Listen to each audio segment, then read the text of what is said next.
Good evening, ladies and gentlemen, and a very warm welcome to everyone watching from the staterooms.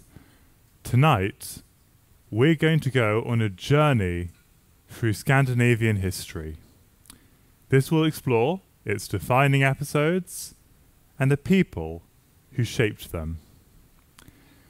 There are a lot of dates. There are many names. But as we take this passage together, see if you can concentrate on the major themes that emerge and how they relate to history at large. Scandinavia, of course, includes the kingdoms of Denmark, Norway, and Sweden. Sorry, Finland. Finland and Iceland are included in the five when they are called the Nordic countries. And that includes Greenland as part of Denmark, as well as the Norwegian islands of Svalbard and Jan Mayen. This lecture explores the shared history of Denmark, Norway, and Sweden, starting with the northward migration of Germanic tribes. And in the course of this lecture, we will discuss the Viking era, the Kalmar Union in the Middle Ages, and 20th century history. Behold a timeline showing Scandinavia's history, starting with Norway's unification under Harald I Fair Hair in the year 872. He evidently thought a lot of himself, or at least a lot of his conditioner. Now, Denmark would become united in the year 960. Sweden followed in the year 1000. A notable year is 1021, when Leif Erikson travelled to the New World. And he preceded Columbus by 5 centuries in doing so, leading the Vikings to settle Newfoundland.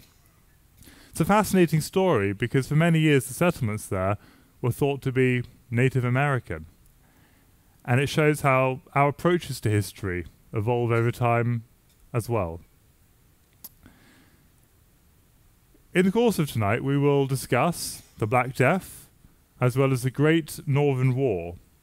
And finally, we'll consider the Napoleonic Wars and how they impacted on Scandinavia, before turning to more recent events. The next timeline places Scandinavia's history in the context of global history.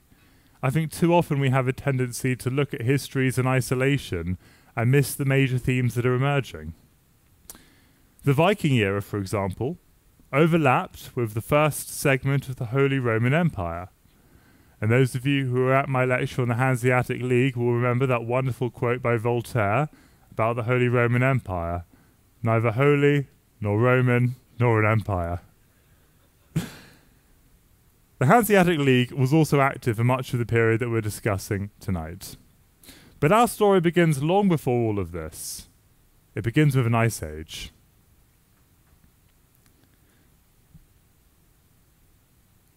So here you can see the background. And in a moment, you can see the Ice Age. Now, the Weichselian glaciation, that's a mouthful, lasted almost 60,000 years, from the year 115,000 BC to the year 60,000 BC. And in this period, ice buried much of Scandinavia. But once the climate warmed, nomadic hunters from northern Europe began to venture into Scandinavia. And that's how it is that permanent habitation commenced there around the year 12,000 BC.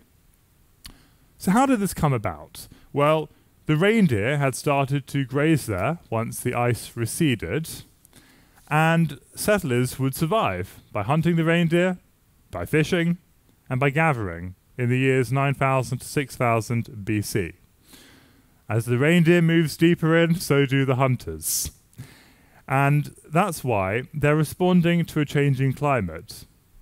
Interesting, you might think, because even in our own time we have to respond to a changing climate based on where we want to be. A number of New Yorkers in the audience have told me Florida is the place to go to on account of how cold it can get there in the winters.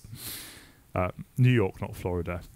Now, what can I tell you about these early settlers? Well, in the 3rd millennium BC, you have tribes from the battle axe culture that overrun them. And the tribes may have spoken Proto-Indo-European.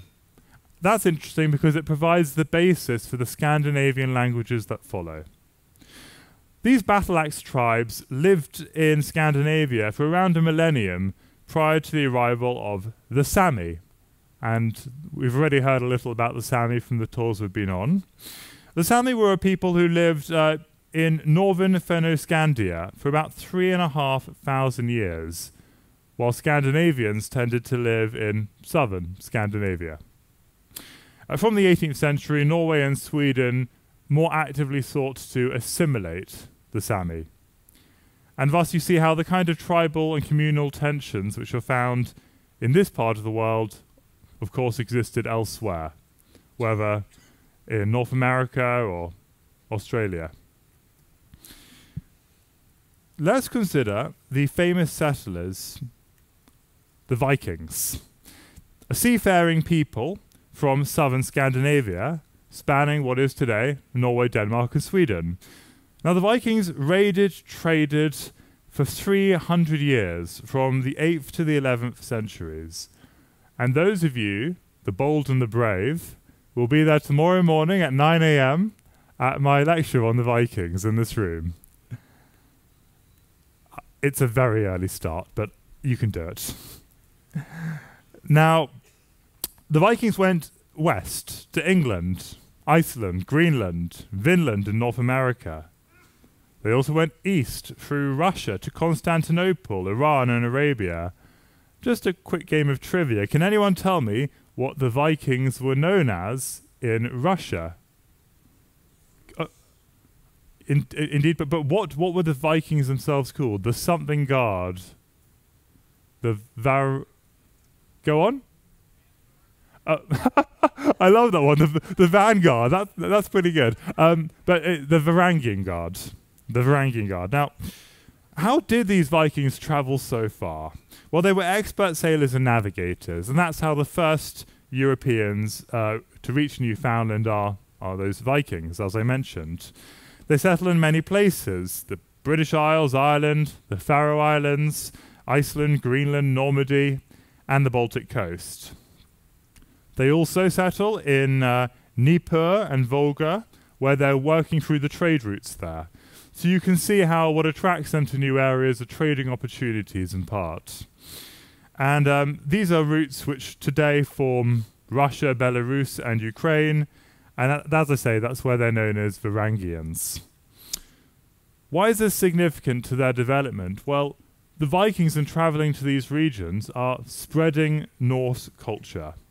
But they're also bringing home slaves, concubines, and foreign cultures.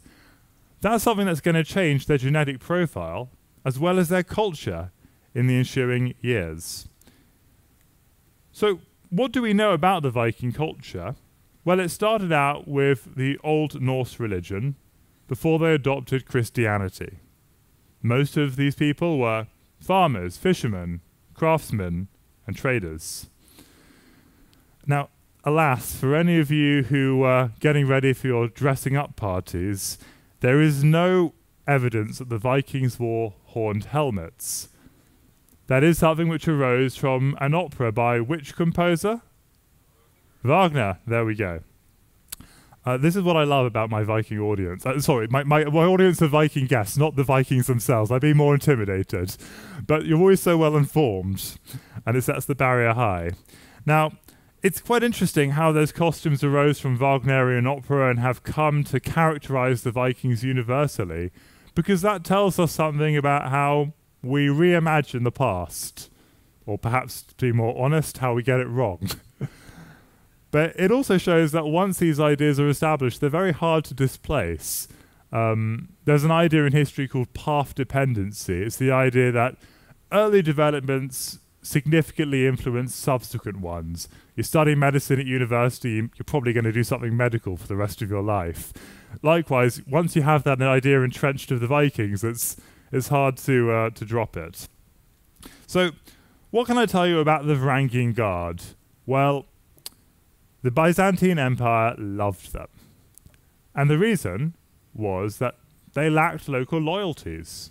So if you've got your Varangian Guard, you know that you can rely on them to suppress any uprisings. The Varangian Guard were a unit from the 10th to the 14th centuries, being bodyguards to the emperors. And as I say, the recruitment of foreigners for this purpose was deliberate. They also played a role in the Byzantine Empire's wars.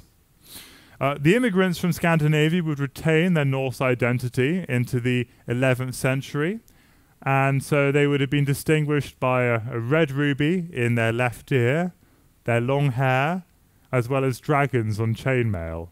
You can see why they might have stood out. What became of the Varangians? Well, by the 13th century, most had assimilated among the Byzantine Greeks, but there were still some in the year 1400 identifying as Varangian. And that shows us the power, ladies and gentlemen, of cultural continuity, even as people live in a distant land and adopt local mores. Let's turn to the next segment of the lecture, Norway at its peak. The Kingdom of Norway was founded in the year 872, before peaking in the 13th century following a civil war. Now, in those 400 years, Norway was influential both militarily and economically. It established trade relations, fought in North America, North Africa, and the Middle East. Its overseas territories included Shetland, Orkney, the Faroe Islands, Iceland, Greenland, and land north of Gothenburg. So how on earth did Norway achieve this? Well, we're going to discuss two methods. Firstly, the Norwegian seafarers colonized territories before Norway incorporated them as tax territories. That's a familiar story, isn't it? The experience of explorers paving the way for their governments to then step in and establish more formal systems. Someone did in fact ask me at dinner last night how I felt about the American Revolution. And I had to comment the fact that we decided in the UK to host our general election on that day of defeat surely shows just how we've moved on. At least we tell ourselves that. So, secondly, Norway had a stable hereditary monarchy. Again, something the US doesn't have. Now, that changed in the year 1319 with the first union between Sweden and Norway. We get a lot of names. This is where we begin, ladies and gentlemen. Don't say I didn't warn you. Magnus, son of Swedish and Norwegian royals, inherited Norway's throne, as well as becoming Sweden's king. You might say he was ambitious for a 3-year-old. Although Magnus was crowned in 1336, some nobles opposed his rule, and eventually the kings and nobles reached what lawyers like to call a settlement, which typically means no one was happy. Magnus's younger son, Hakon, would become Norway's king upon reaching adulthood. Meanwhile, Magnus's older son, Eric, would become Sweden's king. And that would end the union of Norway and Sweden in the year 1355. I told you people are unhappy about settlement, and that's true of the Swedish nobles. They start an 8-year civil war, and Magnus dies in a shipwreck. Nevertheless, he is notable for outlawing slavery in the year 1335, at least for anyone born to Christian parents. For anyone else, too bad. So, what about Denmark's part in this history? Well, it is said that Christopher II died as a king without a country, and that's because he and his predecessor sold Denmark piece by piece. In fact, maybe this goes somewhat to explaining why Denmark didn't want to sell Greenland to your former president, but I won't speculate. So Denmark was in poor condition in the 14th century. The royal revenues were mortgaged, and German creditors controlled the country. Civil war thus ensues, but Magnus Eriksson becomes king of Norway and Sweden in 1332. He takes advantage of Denmark's distress, and he negotiates with the Danes. He becomes ruler of Scania, which is Sweden's southern tip. If that ever comes in useful in any trivia, please contact me. Now, Denmark was rebuilt from 1340 under King Valdemar, and he recovers Scania in the year 1360.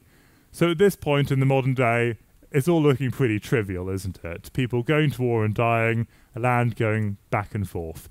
Don't worry, people will say the same about us far in the future. Now, I told you that the Holy Roman Empire was in place around this time. It's the neighbour to the south. Why does it matter? Well, it lasts 1,000 years, including what is today Germany and parts of 10 other countries, from Denmark to Italy. You're looking at a map showing the empire at its height in the 13th century. And like the Holy Roman Empire, like Scandinavia, the Holy Roman Empire is going to need all the strength it can muster on the verge of a catastrophe. We briefly touched on the Black Death in my last lecture. It's something that devastated Europe through the late medieval and early Renaissance and the Renaissance era. There were food shortages across Northern Europe, and that had made the population particularly susceptible. Now, do you remember what proportion of Europeans were killed by plague? 60% precisely, regardless of age, gender, or class. So what was the impact of plague? Well, labour shortages lasted decades, serfdom was abandoned, real wages and living standards boomed for the survivors, but loss of life meant a 40% reduction in the need for goods. So as I've already mentioned previously in the Hanseatic League lecture, Scandinavia takes 100 years to recover its population, Norway in particular, 400 years. Also, Norway loses its nobility, which might say something about Norway's current position today. Now, but that's something I'll leave to my learned friend in the second row in his next lecture. Now, as for the Hanseatic League, if you haven't already seen the lecture, it's on the TV to watch. But in brief, Hansa is German for guild or association, and it is a part of the overall economic history of the area. Because the League is an alliance of trading guilds. It spans Northern Europe and the Baltic. It lasts from the 14th through to the 17th centuries. And in that way, it operates like a monopoly before the rise of monarchies, preceding the era of seafaring ships that reached the New World. In the interest of time, let's jump ahead to the Kalmar Union. Now, the Treaty of Kalmar was achieved by one Margaret I, and you're going to see that it's the women of Scandinavia who drive forward a lot of its history at key moments. But we'll get on to the second one in a moment. Let's start with Margaret I, regent of Norway, Denmark, and Sweden. So how does she achieve this Kalmar Union? Well, Margaret is Danish royalty. When she's 10, she marries Norwegian King Håkon VI of Magnusson. He's 23 years old, bit of an age gap. And she then is groomed, not in that sense, she's groomed to become Queen of Norway. And at the age of 17, 1370 is our year, she gives birth to Olav, who becomes heir to the Norwegian and the Danish thrones. Now, Margaret became Denmark's regent because her son was only 6 years old when her father died. In fact, her son was only 10 years old when her husband died. Which tells you something about why people were marrying and having children at an earlier stage in that era. When Olav died in 1387, at the age of 17 himself, it nearly stopped Margaret's plans, but she succeeded. Now, how did she do this? Well, the Danish council elected Margaret to be Denmark's regent. She became Norway's regent the following year, and she adopts her sister's grandson, who's called Bogislav, and she gives him the much improved name of Eric, and convinces the Norwegian council to make him heir to the Norway's throne. So he becomes king in 1389, Margaret's his guardian. But like my mother, really, no matter how much I do in life, there's always someone behind me telling me what to do. And Margaret ultimately is there telling her adopted grandson who to marry. And what happens is he marries Philippa, daughter of England's Henry IV, which reiterates Margaret's flair for building alliances. So what was Eric like? Well, Pope Pius II described him, and I'm not making this up, as having a beautiful body, reddish yellow hair, a ruddy face, and a long, narrow neck. It's going to make me blush a little. Sources suggest Eric was worldly. He took a European tour in the 1420s. But his reign sees conflict with the Counts of Holstein. And the kingdom becomes unstable in the 1430s. Sweden's farmers and miners start their own rebellion. Peasants are rebelling in Norway. Danish nobles oppose his rule. And this shows how fickle people can be, doesn't it? Margaret holds it all together, and then it doesn't go well for Eric, who leaves Denmark for Gotland. So whereas the Norwegian nobles were at least still loyal to him initially, they depose him in 1440, and he stays in Gotland for 10 years, living by piracy, until dying in 1459. I mean, this would have made a fantastic Shakespeare play, wouldn't it? If anyone's looking for a task. Let's look at the breakup of the Kalmar Union then in 1523. The Swedes disliked how the Danish wars were disturbing their iron exports. As ever, you see economism, the belief in the primacy of economic causes, driving development. But then I would say that I studied economic history. I mean, if I didn't believe economics was important, why would I have done that? Now, Sweden was suspicious of Denmark's centralization of government, and that's pretty interesting for any Britons in the audience. Do we have any Britons in the audience? This is really sad. Do we have anyone who wants to admit to being British in the audience? Okay. Oh, okay. Yes, we've got one. This is a winner. I mean, you know, I've got a guest in the audience, and she didn't put up her hand. So it says something about the cultural zeitgeist. Now, there's a parallel because, of course, one of the reasons why some Britons voted to leave the European Union was a sense that power was being too centralized. So you can see how political feelings then and now not necessarily that dissimilar. Eric was succeeded by a child-free nephew, Christopher of Bavaria, and he creates a power vacuum because he dies, as I say, without heirs. So Sweden's new king, Charles VIII, fails to re-establish the union. A power struggle ensues for 70 years. And again, it's bizarre. This is a 70-year struggle, but in the grand scheme of Scandinavian history, we pass over it as one of so many feuds. Finally, Sweden elected Gustav Vasa in the year 1523. If he sounds like impressive, well, he had a 37-year rule, he suppressed the uprisings, he raised taxes, and he ended feudalism. He also oversees Sweden's Reformation, nationalizing the Catholic Church's assets, which is quite interesting because actually around the same time, you've got King Henry VIII in England, who's also breaking with Rome and dissolving the monasteries as a means of raising money. And both of them start new churches and position themselves in positions of power.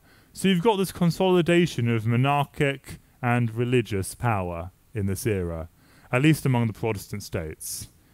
In fact, Gustav clearly thought a lot of himself. He compared himself to Moses. That's because he said he'd freed his people and established a sovereign state. But he made no claims to parting the Red Sea, so I think he was taking too much credit. Now, as for Norway's status in the Kalmar Union, Denmark declares Norway a Danish province. I might add that it doesn't consult the Norwegians. Can you imagine just waking up one day looking at your newspaper?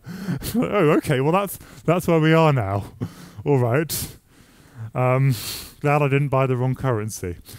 Anyway, so this brings Norway's possession of Iceland, Greenland and Faroe Islands under Denmark's control, but Denmark gets to keep its legal system. So, you win some, you lose some. Let's now look at the Reformation across Scandinavia. We've been discussing Sweden's Reformation and how it extended to Finland. What about that of Norway? Well, in Norway, Christian II declared Lutheranism the official religion, persecuting the Catholic clerics, suppressing the monastic order, and generally confiscating church property.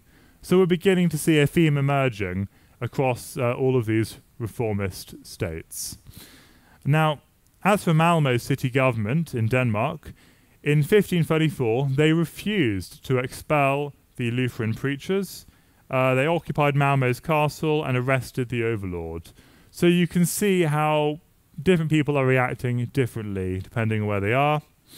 But Denmark does become Lutheran in the year 1536 by decree of Christian III. In fact, Christian III gave the bishops a choice, really. He said, you can marry and support the reforms, or you can remain imprisoned. Choose one. I mean, what a choice. If they agreed, they became landowners. If they refused, they died in prison. Fun times. The church, again, the state was confiscating church land, using the land to fund the armies. So, let me just keep an eye on the time. We're doing well, ladies and gentlemen.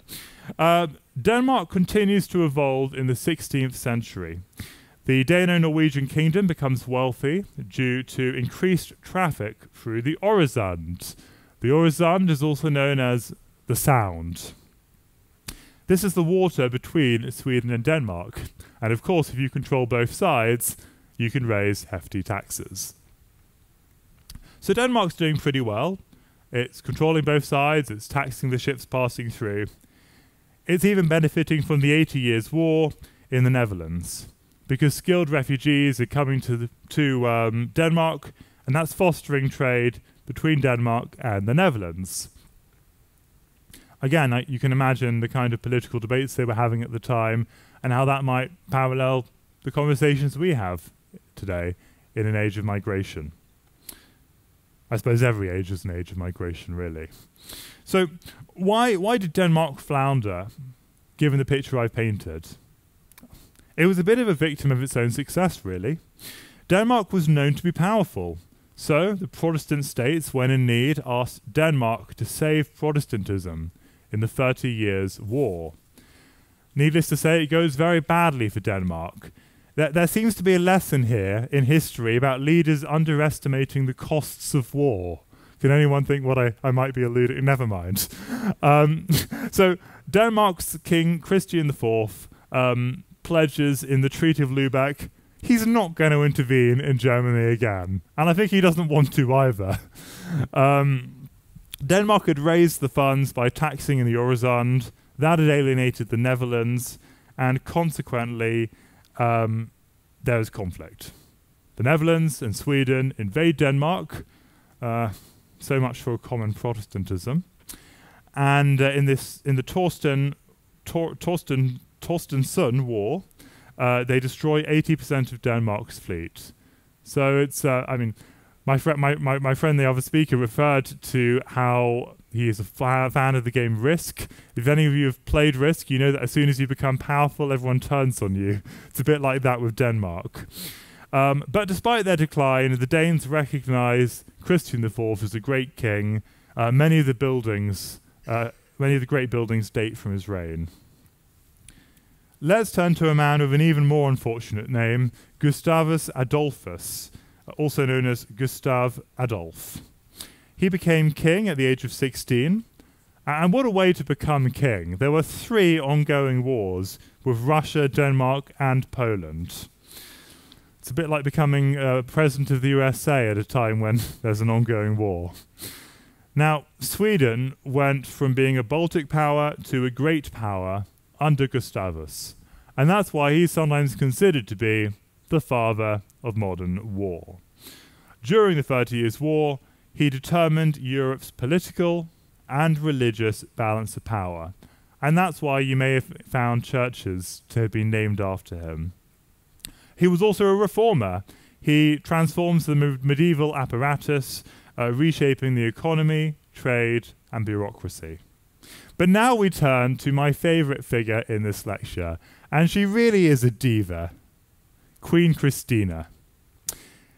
She ruled Sweden from 1632 to 54, succeeding her father Gustavus. She succeeds him at the age of 5. Again, these ambitious kids. And she rules from adulthood. She's a learned figure. She enjoys music, books, painting, sculptures. Her interest in religion, philosophy, and mathematics brings scientists to Stockholm, and it's something which makes it the Athens of the North, barring the weather. She was remarkable in many ways. She studied for 10 hours a day. Tell that to your children and grandkids. She learned 8 languages, Swedish, German, Dutch, Danish, French, Italian, Arabic, and Hebrew. She slept 4 hours a night, rarely combed her hair, and wore men's clothes. So you can see how much of a character she is. This is someone who's starting at 5 a.m. just to learn diplomacy and politics. You'd think with all of that training she would have been the making of a great ruler. But I told you earlier that she was a diva. So what does she do? Well, she converts to Catholicism, and then she decides to abdicate. This is astonishing for the time.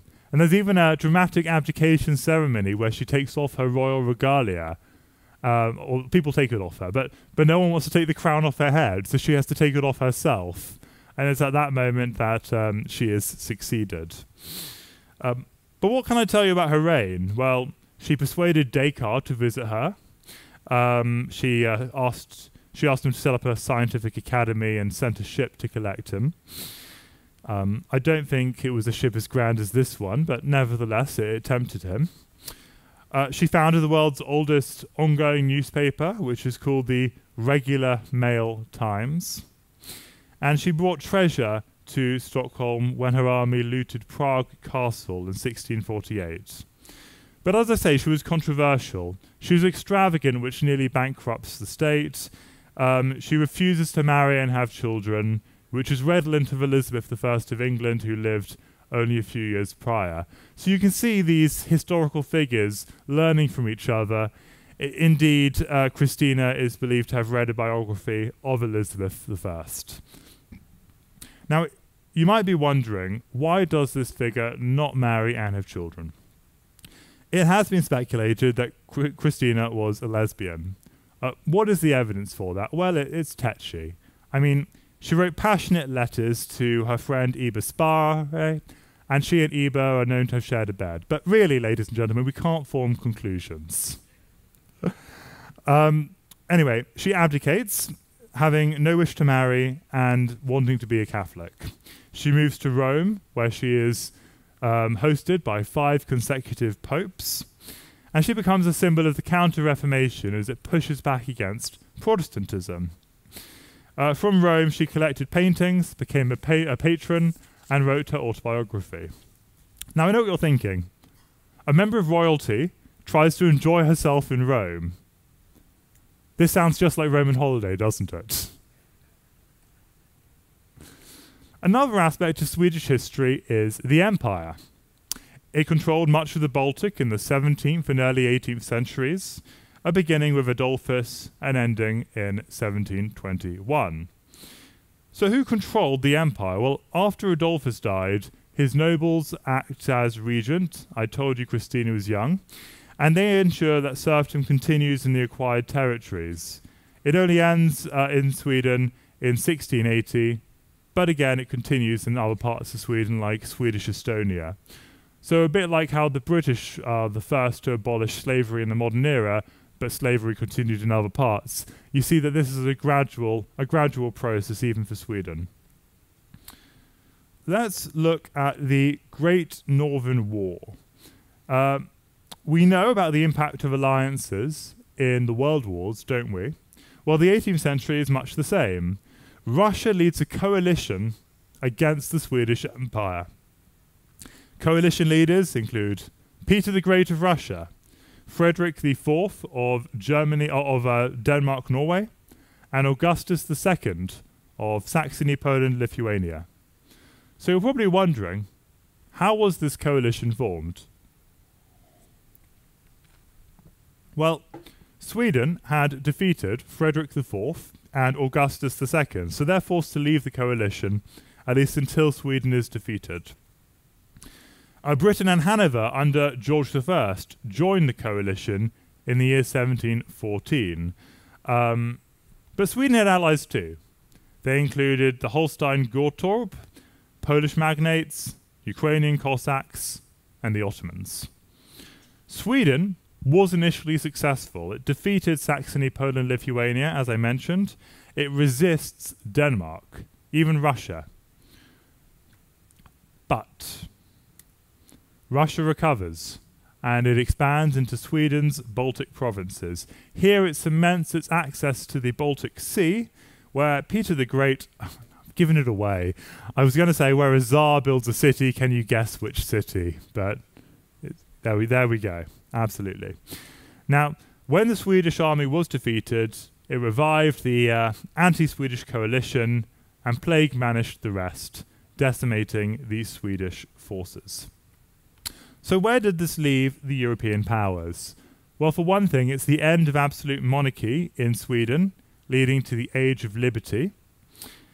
The Ottomans are resilient. They've defeated the Russian Moldovan army. And the war doesn't damage Russia terribly. It becomes a dominant Baltic power.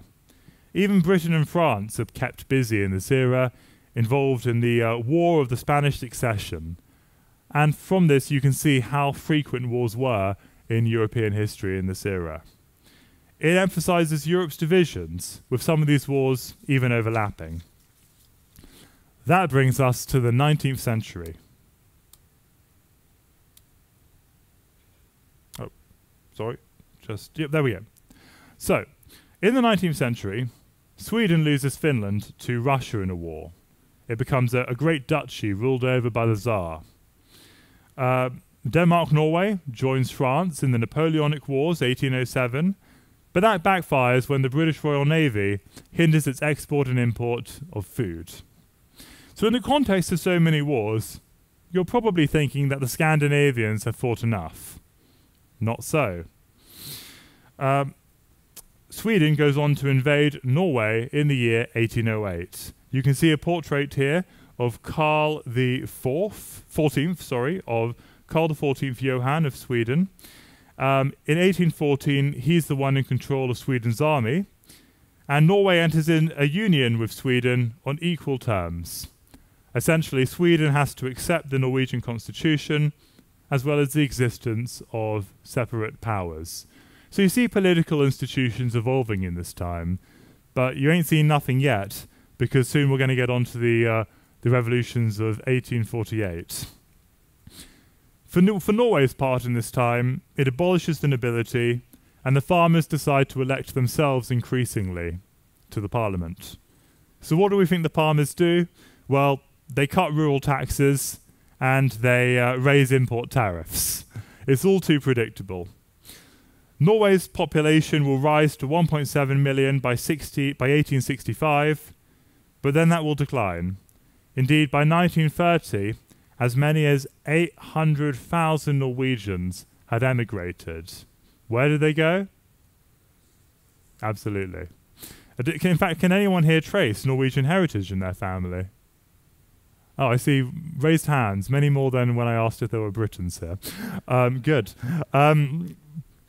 So, those are changes in Norway's society, but it's quite interesting. with all these people leaving, there's a labour shortage. Now, you remember there was a labour shortage during the Black Death era.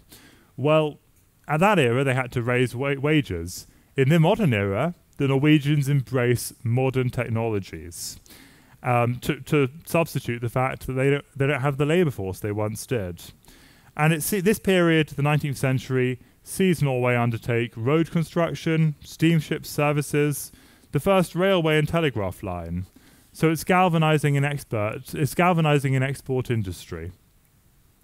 Norway also develops its institutions. It joins the Scandinavian Monetary Union in the year 1875, and the Liberals bring about a vast number of reforms. Finally, the emancipation of women becomes prominent in the 1880s, entitling them to secondary and tertiary education. So, we turn now to 1848. Clearly, there were already reforms in place prior to that tumultuous year, because what began in France would spread to 50 different countries. Remarkably, there's little coordination among the revolutionaries, but there are common themes: dissatisfaction with leadership, demands for democracy, calls for freedom of the press. And of course, there are economic conditions enabling this, with the European potato famine having triggered starvation, migration, and unrest. It does seem to be a trope of history, I'm sure you'll agree, that it's when people are hungry that they feel possessed to rebel. So news of the French Revolution reaches Stockholm in 1848, and subsequently Swedish protesters are demanding suffrage reforms. Similarly, Denmark is seeing liberal and national movement, and as for Norway, it changes less dramatically. There are 13,000 signatories demanding changes, but ultimately this is dismissed and rebels are imprisoned and suppressed. So, as we begin to wind up, I want to touch on a few more points. One is Scandinavism. If we want to understand Scandinavia in the 19th century, we should consider Scandinavism as an ideology. It's focused on the shared past of Scandinavian people, their heritage and the Old Norse we've talked about. So you can see that continuity between past and present. But it doesn't take off like the Risorgimento in Italy, or the pan-German movement, which leads Germany to becoming a united state. So clearly that's interesting for considering how nationalism isn't as fervent everywhere and can take longer for places to become more integrated. Talking of integration, let's look at the 20th century for Scandinavia. It's neutral during World War I, so there's disruption with Britain blockading Germany, but the effects are much more pronounced in World War II. Germany wanted Norway's ice-free ports, and it needed to import the Swedish iron ore through Norway. Now, what happened as a result is Denmark and Norway respond differently to the Germans. Denmark surrenders after 2 hours. It loses only 16 men. The consequence is that it's allowed to keep its parliament and king for a while. Then, ultimately, Germany eliminates its government and imposes martial law. As for Norway, it fought back with an unprepared army, had some allied assistance, didn't do very well, and ultimately there's much more suppression in Norway as a result when Germany succeeds. This also means that there are different impacts in terms of the Holocaust. Germany didn't persecute Danish Jews until 1943, and Denmark was therefore able to send 96% of its Jews to Sweden. That's a remarkable achievement in terms of how many lives were saved. Norway's Jews fare far worse. The Norwegian police capture many in the year 1942. I haven't spoken to any Norwegians about this, in fact, but I have spoken in a parallel conversation with an Italian, and he was telling me about how the Holocaust took place in Italy and how horrifying he found it to think not only, I mean, it's horrifying enough when you think of a particular group of people being killed, but he said, you know, we talk about these people and being Jewish people, also, they were our fellow Italians. They were our fellow Italians being taken out of their homes and killed. And I draw on that memory of that conversation because the Norwegian police here were, well, as I say, they were taking these people and sending them to their deaths. But there are many good Norwegians too who contribute to saving half of the Norwegian Jews and helping them escape to Sweden, even though they risked being punished. So in the interest of time, we will go very quickly through the Nordic Union. This was the idea of closer integration and cooperation following World War II, and it accelerates particularly after the 1990s with the Soviet collapse and a sense that they can become even more involved with each other. Also, with NATO taking place and European Union membership, some of the ideals underpinning this union ultimately become replaced by other institutions. So the sentiment manifests in other forms. We see the expansion of the EU. Norway stays out, as mentioned in the lecture yesterday, with successive referenda. So let's now bring everything together and wrap up looking back at what we've discussed. We have traced Scandinavia's history from the Ice Age to the Vikings and the formation of states.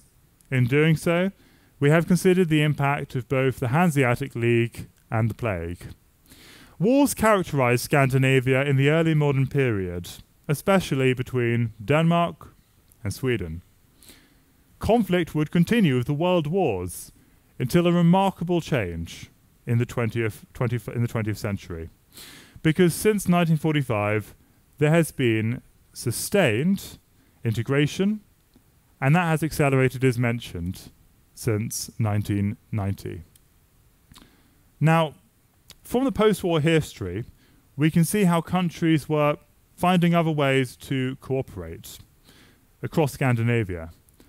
And something I'd like to draw on here is how Scandinavism didn't succeed in the 19th century. And yet in the 20th and the 21st centuries, these countries were able to come together in the pursuit of their mutual interests. Ladies and gentlemen, I'll be speaking tomorrow morning at 9 a.m. on the Vikings, and it'd be wonderful to see you there. Thank you so much.